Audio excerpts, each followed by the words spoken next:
히브리 대학 역사 교수 가운데 유발 하라리라는 교수가 있습니다. 사피엔스라는 유명한 책으로 인해서 많은 사람들에게 알려진 교수인데요. 그가 2017년도에 한국의 한 방송에 출연을 해서 강연을 한 적이 있습니다. 그때 이야기하기를요, 지금의 세상을 만들어가는 가장 지배적인 스토리가 무엇인지에 대한 이야기를 했습니다. 지금 우리가 살아가는 이 세상 속에서 많은 사람들에게 가장 큰 영향력을 행사하는 스토리는 무엇인가? 이에 대해서 말할 때 그는요, 현재 세상 대부분의 힘과 권한은 사람의 손에 있다라는 이야기를 했습니다. 자, 그러면서 그가 앞서서 질문한 내용인 대부분의 사람들이 믿고 있는 세상 사람들에게 있어서 가장 지배적인 스토리는 무엇의 한 형태라고 이야기했으면 바로 인본주의의 한 형태다라고 이야기를 했습니다. 오늘날 사람들이 생각하는 가장 지배적인 우리 모두의 사람들에게 영향을 끼치는 스토리는 뭐냐? 그건 바로 인본주의라는 것입니다. 이 인본주의의 사상이 뭐냐? 인간이 뭘 가지고 있는 것이냐면 인간이 힘과 권한을 다 가지고 있다. 사람의 손에 대부분의 힘과 권한이 다 있다라고 이야기를 하는 것입니다. 자, 그러면서 그는요, 이 인본주의가 우리에게 말해주는 내용이 무엇인지를 이런 식으로 이야기를 합니다. 세상 최고의 권위는 무엇이냐? 그것은 인간의 이것이다 라고 이야기를 한다라고 말합니다. 세상 최고의 권위는 뭐냐? 인간의 자유의지다 라고 말합니다. 인본주의가 말하는 내용이 뭐냐면 세상의 최고의 권위는 다른 어떠한 것이 아니라 인간이 자신이 원하는 대로 선택할 수 있는 자유의지다 라고 이야기를 하는 것입니다. 자, 그러면서 그는요, 요즘에 사람들이 개인적으로든 공동체적으로든 어려움이 있거나 고민이 있었을 때 이 문제를 해결하기 위해서 또 그 답을 찾기 위하여서 더는 이 존재에게 가지를 않는다라고 인본주의에 대해서 이야기를 했습니다. 자, 문제 해결을 위하여서 해답을 위하여서 누구를 찾지 않는다라고 말할까요? 신을 찾지 않는다라고. 더 이상 신에게 가지를 않는 것이 바로 이 인본주의의 특징이다라고 이야기를 했습니다. 인생의 어려움이 찾아올 때 무엇인가 해답이 필요할 때 더 이상 하나님을 찾아가지를 않는다라는 겁니다. 그리고 한 가지 점을 또 이야기할 때 이것을 보지 않는다라고 이야기를 했습니다. 자, 뭘 보지 않는다라고 말했을까요? 성경을 보지를 않는다라고 이야기했습니다. 오늘날 사람들이 생각하는 가장 지배적인 세상의 스토리는 뭐냐? 그것은 바로 인본주의라는 겁니다. 어떠한 형태든지 그 모든 이야기들은 다 인본주의 태 안에 있어 있다라는 겁니다. 그런데 이 인본주의의 특징이 뭐냐? 신을 찾지 않는다라는 겁니다. 하나님께 가지를 않고 또한 하나님의 말씀인 성경을 보지를 않는다라는 것이죠. 바로 이것이 오늘날 우리가 살아가는 세상의 가장 지배적인 스토리인 인본주의라는 것입니다. 자, 그러면서 그가 이야기를 하기를요, 그저 내 감정, 마음, 자유의지에서 사람들은 다 답을 찾는다라고 이야기를 함으로써 다시 한번 인본주의가 강조하는 내용은 뭐냐? 최고의 권위는 다른 것이 아니다. 최고의 권위는 바로 사람이 자신이 원하는 대로 선택할 수 있는 자유의지에 있다. 즉 내가 원하는 대로, 내가 느낀 바대로 내 마음이 원하는 대로 선택하는 게 그게 바로 최고의 권위다. 이게 바로 인본주의가 우리에게 말하고 있는 내용임을 밝혀주는 것입니다. 저와 여러분들이 오랜 시간 동안 사무엘상의 말씀 함께 살펴봤었는데요. 자, 이제 마지막 장인 31장만을 남겨두고 있습니다. 이제 오늘 말씀과 다음 시간까지 함으로써 이 사무엘상의 말씀을 이제 마치고자 합니다. 자, 오늘 본문 시작의 말씀, 우리 1절의 말씀을 같이 한 목소리로 읽어보도록 하겠습니다. 블레셋 사람들이 이스라엘을 치매 이스라엘 사람들이 블레셋 사람들 앞에서 도망하여 길보아 산에서 엎드러져 죽으니라. 서두에 보시면은요, 블레셋 사람들이 이스라엘을 치매라고 말씀해 줍니다. 내용상 보면 이것은 28장하고 연결되어지는 내용입니다. 28장 4절 말씀에 블레셋 사람들이 모여 수넴에 이르러 진치매라고 말씀을 해줬습니다. 블레셋 사람들이 이스라엘과의 전쟁을 위하여서 수넴에 이르러서 그곳에 진을 쳤었던 것입니다.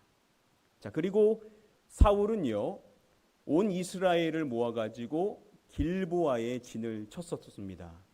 자, 그래서 블레셋 사람들은 수넴이라는 곳으로 와서 거기에 진을 치고, 그리고 사울과 온 이스라엘은 길보아에 진을 쳐서 대치 상황 속에 있었던 상황까지 말씀이 이야기를 했었던 것입니다. 자, 그리고 이제 쭉 넘어가서 오늘 말씀에서 말하는 것이 바로 블레셋 사람들이 성공을 한 것이죠.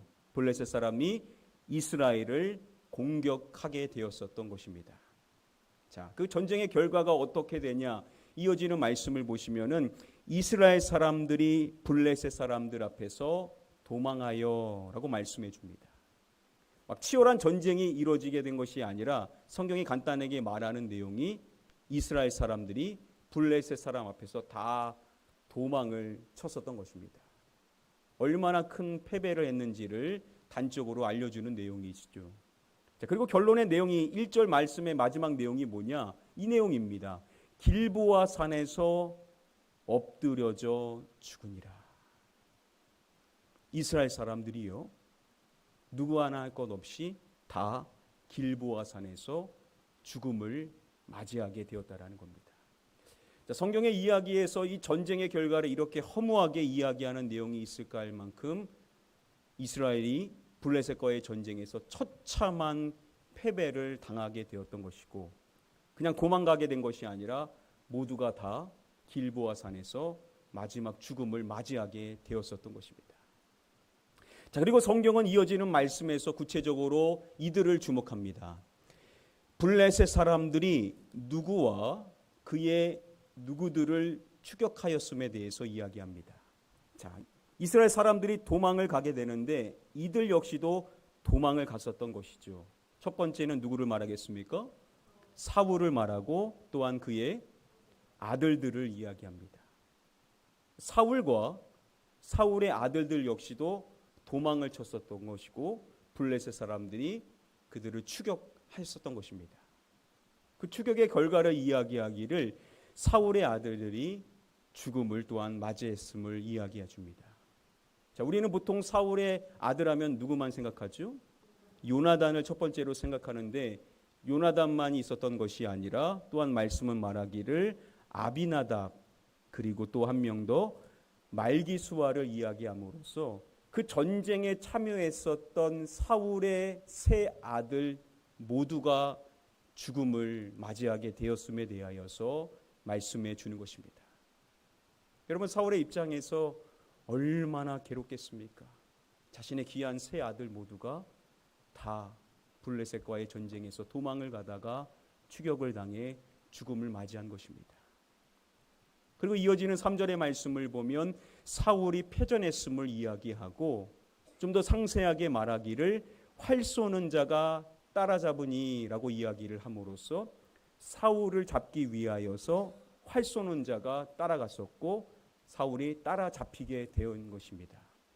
자, 그래서 사울이 어떻게 되냐면 그 활 쏘는 자에게 중상을 입은지라라고 이야기를 합니다.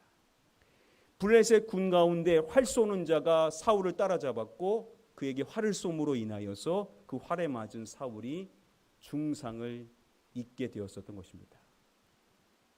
지금까지 내용을 정리하면요, 사울의 사람들인 이스라엘 병력들, 이스라엘 사람들이 다 죽음을 맞이했다는 겁니다. 그리고 사울의 세 아들이 있었는데 그 세 아들 모두가 다 죽음을 맞이하고, 그리고 사울 왕을 말하기를 사울은 활에 쏘임을 당해서 중상을 입은 상태 가운데 있었던 겁니다. 자, 이제 다 죽고 자신의 귀한 세 아들도 죽고 자신도 이제 거의 죽음에 놓이게 되는 상황 속에 놓였었을 때, 자, 그랬었을 때 사울이 어떠한 선택을 했는지를 말씀이 이야기를 해주는 겁니다. 우리 이어지는 다음에 4절의 말씀을 우리 같이 한 목소리로 읽어보겠습니다. 시작. 그가 무기를 든 자에게 이르되 내 칼을 빼어 그것으로 나를 찌르라. 할례 받지 않은 자들이 와서 나를 찌르고 모욕할까 두려워하노라 하나 무기를 든 자가 심히 두려워하여 감히 행하지 아니하는지라. 이에 사울이 자기의 칼을 뽑아서 그 위에 엎드러지매 활에 쏘임을 당해 중상을 입었었던 사울이 무기를 든 자에게 이야기하는 내용이 나오는 것입니다. 먼저 다음의 내용을 보시면은 할례 받지 않은 자들이 와서 나를 찌르고 모욕할까 두려워하노라 라고 이야기를 합니다. 할례 받지 않은 이 블레셋 사람들이 자신에게 와서 자신을 찌르고 모욕할까 봐 자신이 두렵다라는 겁니다. 자, 그래서 그에게 명령하는 내용이 이 내용이죠. 네 칼을 빼어 그것으로 누구를 찌르라 라고 이야기합니까? 나를 찌르라 라고 이야기를 하는 것입니다. 너의 그 칼을 빼가지고 그 칼로서 자신을 찌르라라고 명령을 내리는 겁니다. 그만큼 자신은 블레셋 사람들에게 붙잡혀서 찔림을 당하고 모욕당하는 것이 싫다라는 것이죠. 그러니 차라리 네가 나를 죽이라라고 명령을 내리는 것입니다. 자, 그런데 전시 상황 속에 왕의 명령을 마땅히 따라야 되지만 그 무기 든 자는요, 두려워서 그 말을 따르지를 않는 것입니다. 자, 그렇게 자신 옆에서 무기를 들고 있었던 자신의 마지막까지 말을 따라야 됐었던 그가 자신의 말을 따르지 않자 그의 마지막 선택에 대하여서 말씀이 밝혀주는 것입니다. 자, 그랬었을 때 사울이 어떻게 하냐? 사울이 누구의 칼을 뽑았음을 말합니다. 사울이 자기의 칼을 뽑았어. 무기 든 자가 칼을 뽑지 않자 자신이 자기의 칼을 뽑은 것입니다. 그리고 어떻게 하냐? 그 위에 엎드러짐에 라고 이야기를 함으로써 사울이 어떠한 선택을 하냐면 자신의 칼로 자신을 찌름으로 인하여 자신의 생을 스스로 마감하는 선택을 했다라는 것을 이야기해 줍니다. 이렇게 왕이 스스로 목숨을 끊는 그 모습을 지켜봤었던 그의 무기 든 자가 자신 역시도 똑같이 선택을 합니다. 그래서 자신의 칼 위에 자신도 똑같이 엎드러져서 사울과 함께 죽음을 맞이하게 되는 것입니다. 사무엘상 31장의 말씀을 전체적으로 보면 두 부분으로 나눠지는데요. 오늘 본문의 말씀인 6절까지의 말씀이 전반부의 내용입니다. 자, 오늘 전반부의 말씀의 결론이 뭐냐면 바로 6절의 말씀, 6절이 이제 결론적으로 전반부의 말씀의 내용을 이제 끝맺은 것입니다. 그 말씀의 내용이 이것입니다. 들어보면요. 사울과 그의 세 아들과 무기를 든 자와 그의 모든 사람이 다 그날에 함께 죽었더라. 자, 가장 먼저 누구를 말하냐면 사울을 말하죠.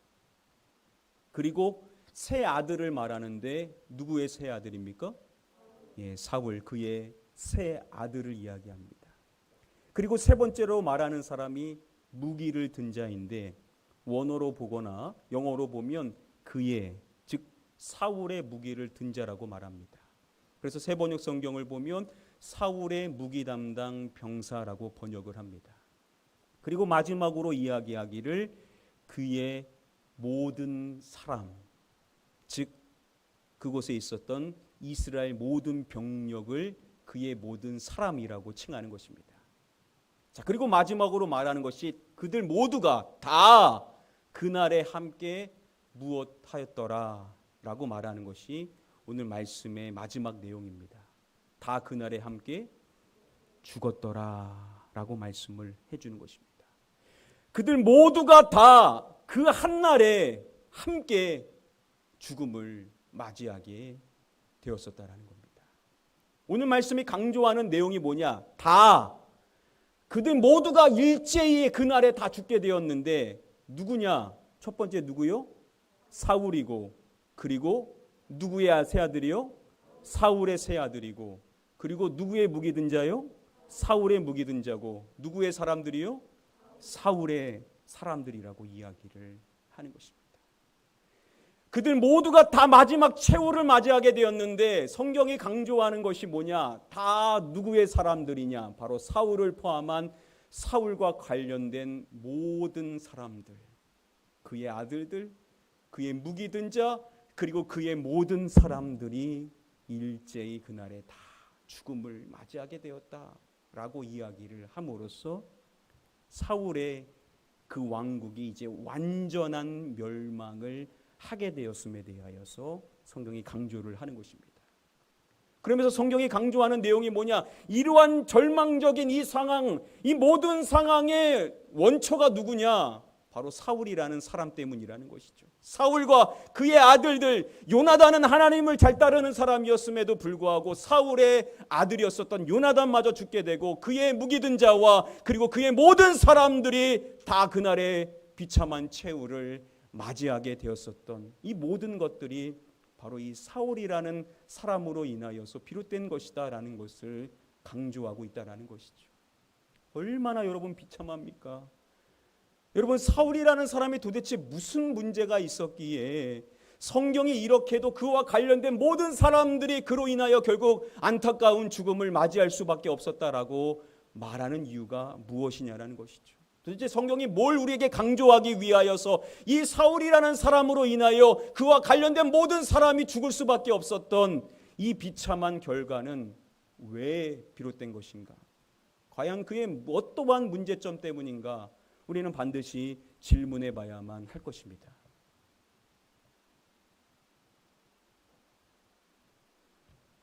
옥스퍼드 원어 성경 대사전은요, 사울을 말할 때 사울은 이것의 단적인 예다라고 이야기를 합니다. 사울의 그 이야기는요, 이러한 것을 단적으로 보여주는 예에 해당이 된다라고 이야기를 해줍니다.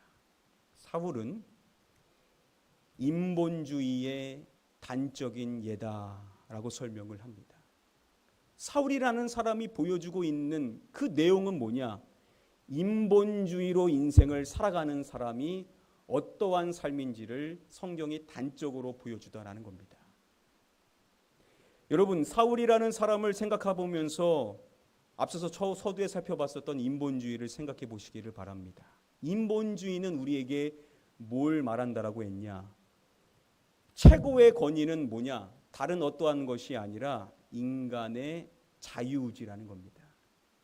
즉 자신이 원하는 대로 인생을 선택하는 것, 네가 원하고 바라는 것, 네가 느끼는 대로, 네가 판단한 대로 네가 선택하는 것이 인본주의가 말하는 핵심이라는 겁니다. 바로 사울이 그러한 삶을 살았다라는 것이죠. 그걸 단적으로 말해주는 것이 오늘 31장의 말씀의 내용이라는 겁니다. 여러분, 사울이 마지막 선택을 어떻게 하는가? 사울이 자기 칼을 뽑아서 그 위에 엎드려지는 겁니다. 생을 마감하는데 그 마지막 선택을 스스로 선택하더라는 겁니다. 마지막까지 사울이라는 사람은 어떠한 인생의 선택을 하냐? 자신이 원하는 대로 인생을 선택하더라는 겁니다. 여러분, 저와 여러분들 가운데 생을 원해서 태어난 사람이 있습니까? 마지막도 우리는 결코 우리가 원하는 대로 인생을 살아갈 수 없는 사람들입니다. 하나님께서 우리에게 주신 이 생명을 어떻게 사람이 스스로 끊을 수가 있습니까? 그런데 사울이라는 사람은 늘 자신이 원하는 대로, 상황에 따라서 자신이 바라고 원하는 대로 선택하더니 마지막 순간에도 어떻게 하냐?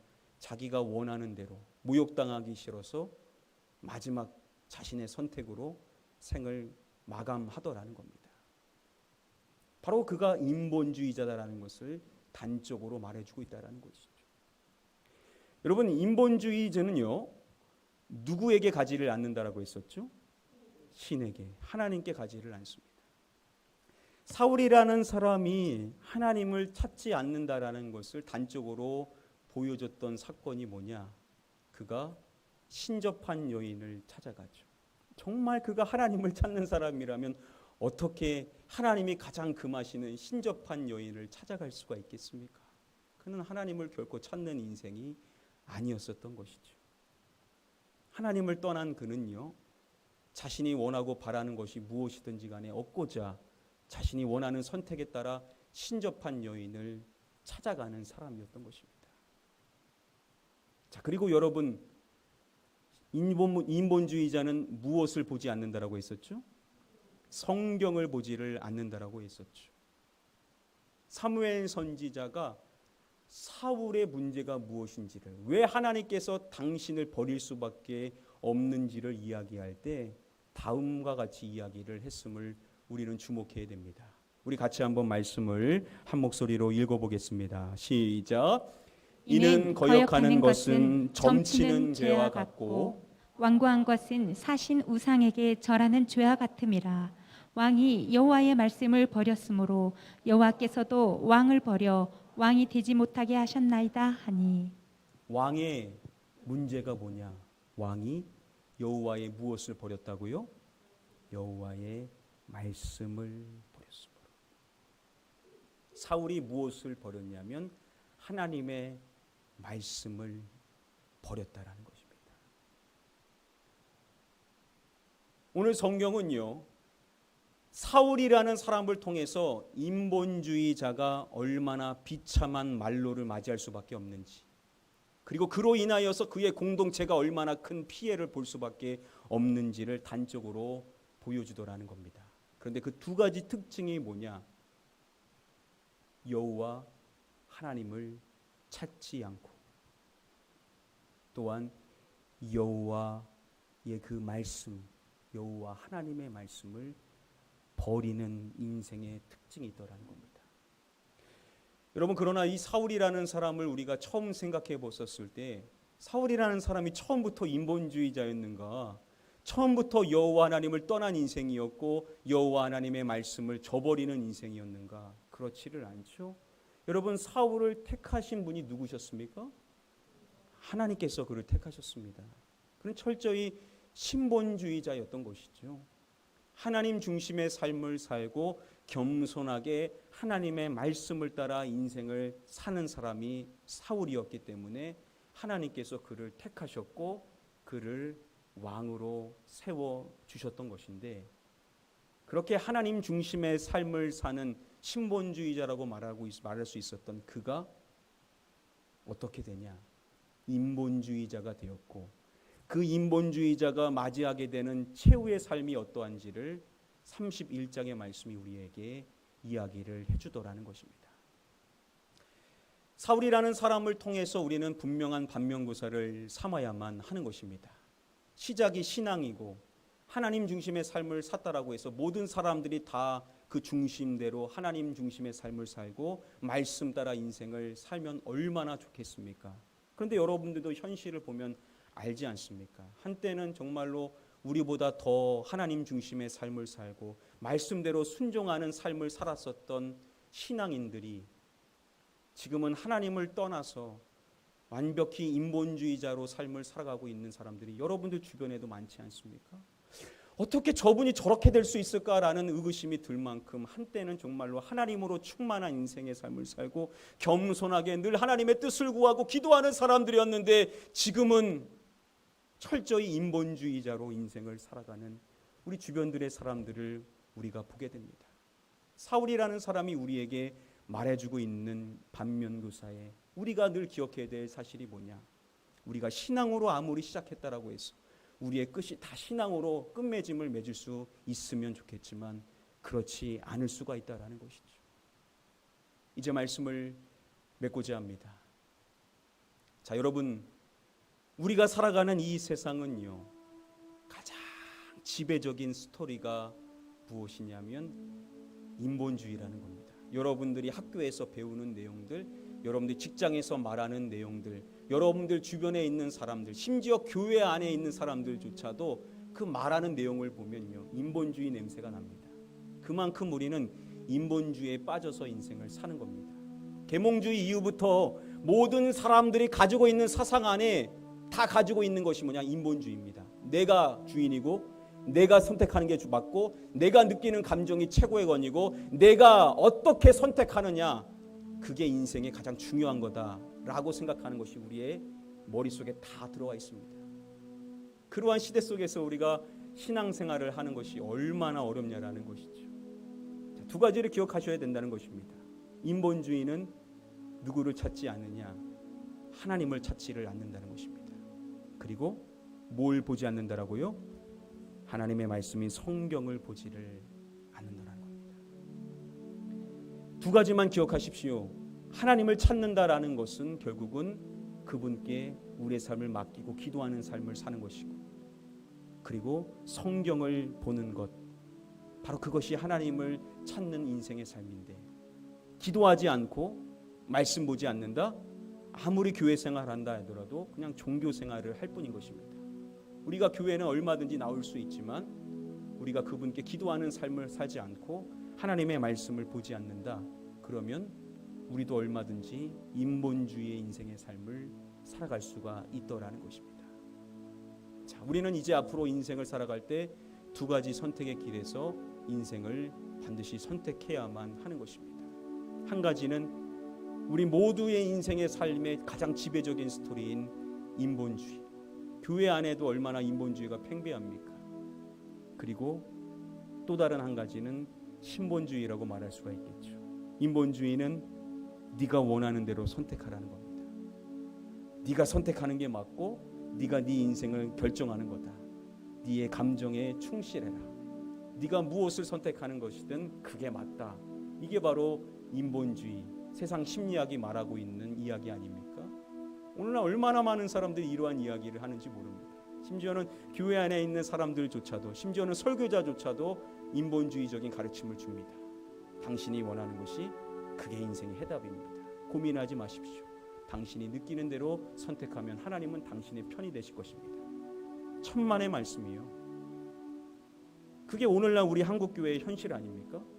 수많은 교회들이 많지만 하나님이 존중받지 못하는 현실, 뭐냐? 인본주의가 교회 안에도 팽배한 것입니다.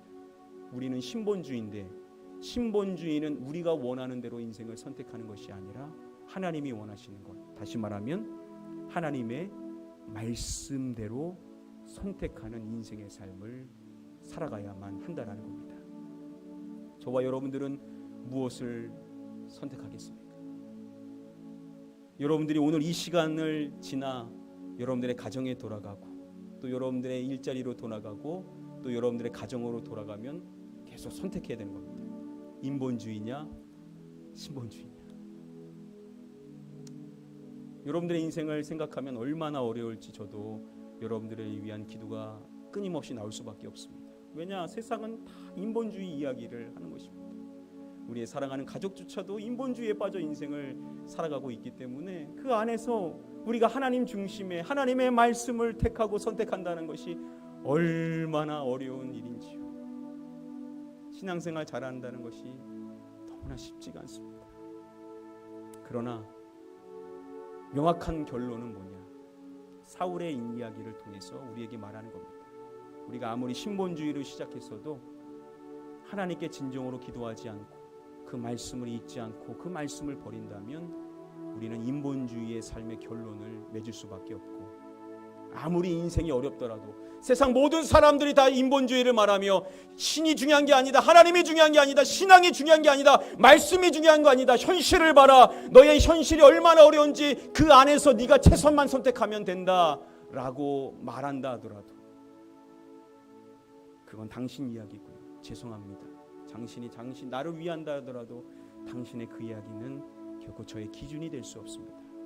우리가 대놓고 말하지는 못하더라도 우리가 이렇게 속으로 말하면서 하나님, 저는 끝까지 하나님을 선택하고 하나님의 말씀을 택하는 그 좁은 길을 가겠습니다 라고 결정하며 우리가 신앙생활을 한다면 여러분들을 통하여서 하나님 중심의 삶을 살아가는 인생이 어떠한 하나님의 은혜와 복을 누리는지를 여러분들의 삶을 통해서 드러나게 될 줄 믿습니다.